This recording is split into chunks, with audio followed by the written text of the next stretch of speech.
नागपुर से छिंदवाड़ा तक चलने वाली बसों में यात्रियों के साथ हो रहे दुर्व्यवहार और असुविधाओं को लेकर थाना परिसर सौसर में एक महत्वपूर्ण बैठक आयोजित की गई।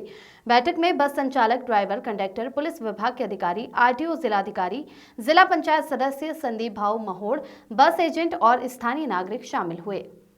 बैठक में यह सुनिश्चित किया गया कि यात्रियों को बीच रास्ते में उतारना प्रतिबंधित होगा। किसी भी यात्री को उनकी मंजिल तक सीट प्रदान की जाएगी और अनावश्यक रूप से सीट से उठाया नहीं जाएगा।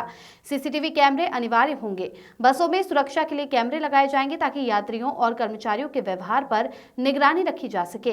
किराया सूची और रेट बोर्ड जरूर होगा। प्रत्येक बस में यह स्पष्ट रूप से लिखा होगा कि किस स्थान से किस स्थान तक कितना किराया होगा। ड्राइवर, कंडक्टर की वर्दी अनिवार्य। यात्रियों की पहचान और अनुशासन बनाए रखने के लिए वर्दी पहनना आवश्यक होगा। आरटीओ के अधिकारी राजेश साहू ने चेतावनी दी कि यदि कोई बस संचालक यात्री को सीट नहीं देता या टिकट जारी नहीं करता तो उस पर बस पर कड़ी कार्रवाई की जाएगी। नियमों का पालन न करने पर लाइसेंस रद्द करने तक की प्रक्रिया हो सकती है। सौसर क्षेत्र से जिला पंचायत सदस्य संदीप भाऊ महोड़ ने कहा कि यदि क्षेत्र के लोगों को फिर से परेशानी का सामना करना पड़ा तो सौसर से बसों का संचालन बंद करवा दिया जाएगा। उन्होंने नियमों के पालन पर जोर देते हुए कहा कि जनता के हित सर्वोपरि है। बस संचालक राजेश मिगलानी ने भरोसा दिलाया कि भविष्य में ऐसी घटना नहीं होंगी और सभी नियमों का पालन किया जाएगा। एसडीओपी नागर ने सख्त निर्देश देते हुए कहा कि सभी नियमों का पालन किया जाना अनिवार्य है। यदि ऐसा नहीं हुआ तो बसों पर कार्रवाई की जाएगी और संचालकों को न्यायालय में पेश किया जाएगा। अब ये देखना होगा कि बस संचालक और प्रशासन मिलकर जनता के हित में कितने प्रभावी कदम उठाते हैं। यात्रियों को बिना किसी परेशानी की यात्रा की सुविधा प्रदान करना इस बैठक का मुख्य उद्देश्य रहा। ये बैठक सौसर क्षेत्र की जनता के लिए एक सकारात्मक पहल है। यदि इस पर सही तरीके से अमल किया गया तो बसों में हो रहे दुर्व्यवहार और असुविधाओं पर पूर्ण विराम लग सकता है। सौसर से धीरज सिंह चंदेल की रिपोर्ट। यहाँ के जो ड्राइवर होते हैं वो पी के चलते हैं। उसमें भी प्रशासन से बात करके हमने बात की है कि इनकी क्यों ना महीने में 2-3 बार जांच किया जाए। तो उसमें भी प्रशासन राजी हुआ है और इस बात के ऊपर तो बस मालिकों ने भी हमें साथ दिया है कि ऐसी चेकिंग होना चाहिए और सीसीटीवी की बात किया और प्रशासन ने बात किया कि बाय सबूतों के साथ में इनकी नामजद शिकायत किया जाए। हमारे तरफ से कड़ी कार्रवाई की जाएंगी जहाँ तक कि इनका परमिट भी निरस्त किया जाए। हम टोटल जो हमें इंस्ट्रक्शन दिए हैं एसडीओपी साहब ने और आरटीओ महोदय ने, हम उस पर फॉलो करेंगे और पूरी कोशिश करेंगे ऐसी पुनरावृत्ति ना हो, क्योंकि पैसेंजर हमारा ग्राहक है, हमारी रोजी रोटी है। हम भी किसी पैसेंजर का कोई अभद्र व्यवहार या किसी को ना बैठाना ही पसंद नहीं करते। ठीक। यदि जैसे यहाँ पे मुख्य कारण ये रहा है कि आपकी सौसर की सवारी नहीं बैठा ली जा रही है, पहले छिंदवाड़ा की सवारी की प्रायोरिटी दी जा रही है।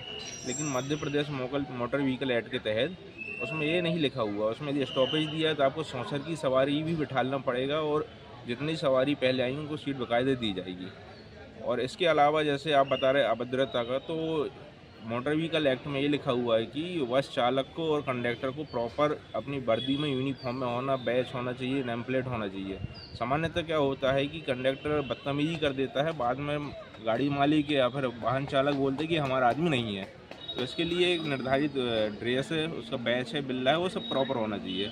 और इन सभी कमियों के चलते यदि कोई अपराध होता है या फिर कोई गड़बड़ी होती है तो उसके लिए परिवहन विभाग या पुलिस विभाग जो है कार्रवाई करता है, सतत कार्रवाई चलती रहती है। उसके लिए निर्धारित जुर्माना है वो किया जाता है। सर अभी जो था कि रेट लिस्ट भी जो है बसों में नहीं लगी हुई है, और दूसरी बात सर क्या है कि ये मामला काफ़ी दिनों से चल रहा है, तो अभी तक आरटीओ ने कोई कार्रवाई की है? परिवहन कार्यालय के द्वारा रेट लिस्ट जो है वाहन स्वामियों को दी गई है, पहले बसों में चस्पा कर दी गई है। उन्होंने यदि निकाल दिया होगा तो दोबारा फिर से हम लोग करवा देंगे उसको। सर यदि पुनः इस घटना की पुनरावृत्ति होती तो क्या करेंगे सर? उसके लिए जो भी निर्धारित मापदंड है उनके अनुसार कार्रवाई की जाएगी।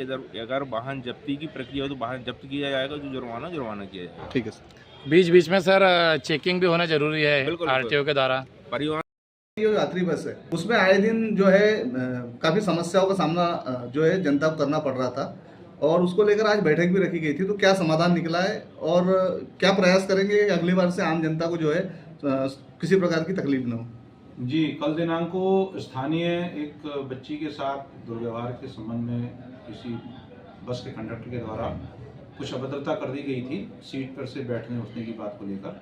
तो उसको संज्ञान में लेकर आज हम लोगों ने जो बस संचालक लोग हैं उनको और ड्राइवर कंडक्टरों को और जो स्थानीय एजेंट हैं उन लोगों को बुलाकर जनप्रतिनिधियों के सामने और जो प्रतिष्ठित नागरिकगण हैं, बस ओनर्स हैं और पत्रकार बंधु लोग हैं, सभी के सामने बैठकर यहाँ पर एक जो सामान्य चर्चा करी, जिसका निचोड़ निकलकर ये आया है कि सभी जो बसें हैं चलती हैं उसमें सीसीटीवी कैमरे लगेंगे।